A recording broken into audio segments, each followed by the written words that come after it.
My name is Casey Peters and I'm with Renewable Energy Alternatives. We do solar and a little bit of wind for commercial, residential, and nonprofits throughout the Chicagoland area. And so I'm here today just to talk to you a little bit about solar in the Chicagoland area and in the greater boundary of Illinois.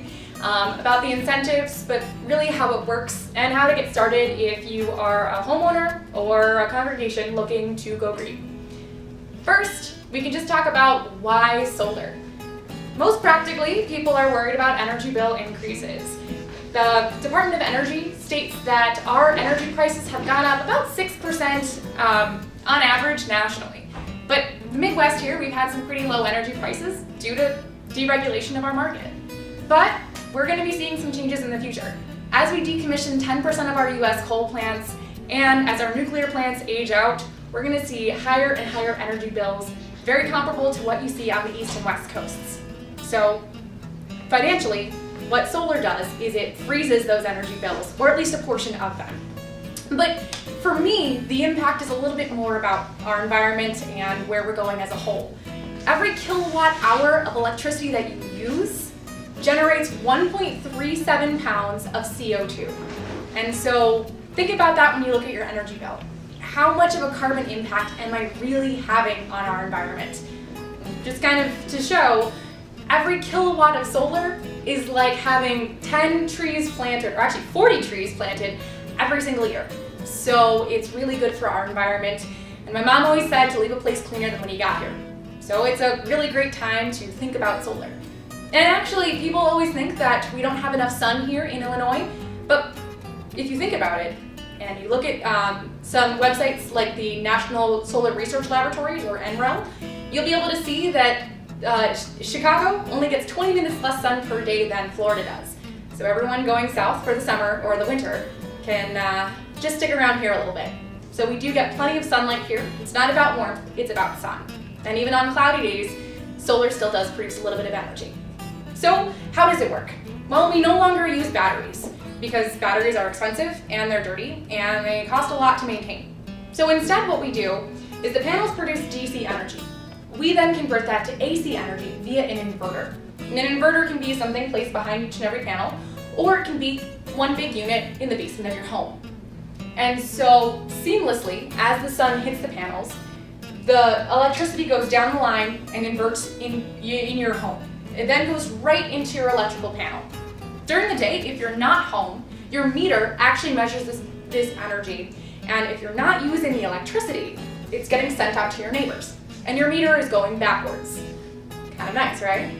At nighttime, when you are pulling energy back from the grid and the solar panels are sleeping, your meter goes forwards and you're only charged for the difference. It's called net metering. So if you produce more than you're using, you get a credit on your bill. Now, you don't get paid for extra energy production, but it's kind of like cell phone minutes. Credits roll over from month to month to month, and ultimately, those really sunny months we get in June and July make up for our January and February. So it works out really nicely, and homeowners and congregations alike can both benefit for this. And even if we're only offsetting a portion of your energy bill, that's money you're not paying to ComEd, and that's energy that you're not using from the grid. Now, let's talk about incentives. So residentially, you're available for two options right now. One, the federal government has a federal tax credit of % of the gross cost of the system between now and 2016. So let's say the system costs $15,000, you get a $5,000 tax credit. So if you owe taxes that were more than $5,000, you get a tax credit of that.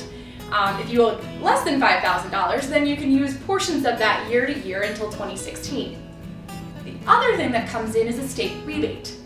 This year is the last year, at least for now, that Illinois is offering a 25% state rebate on the system.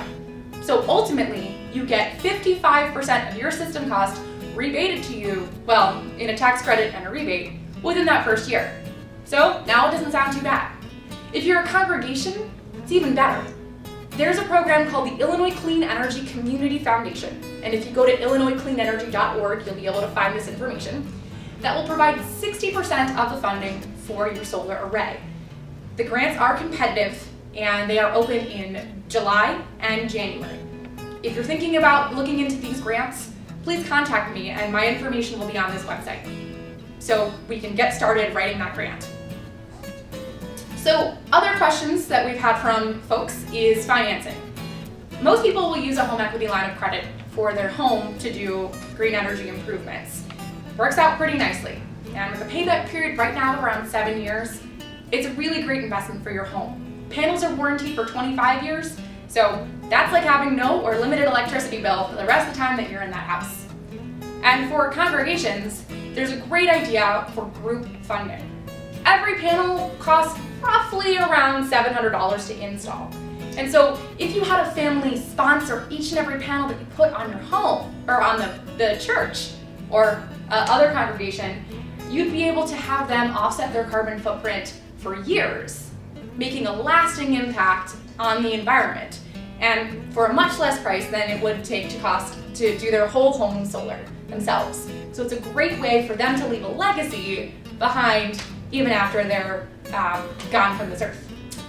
So really to get started, what we need to do is a free site evaluation. And what that really entails is someone first talking to me and looking at your house on Google Maps or looking at your congregation on Google Maps to see if the roof is good. South facing is going to be your best bet, and no trees, please. Those end up shading the array and can cause interruptions. So then what we'll do from there is evaluate your energy bill. See if energy efficiency measures are a better way for you to go before you do solar. So see the video on energy efficiency, it's a great one. And then we'll actually look at the site itself, see if there's a possibility to go in solar, look at our area for panels, look at your budget, and look at the possibilities and grants that are possible. So if you'd like to do that, my name again is Casey Peters, and I work right now for Renewable Energy Alternatives.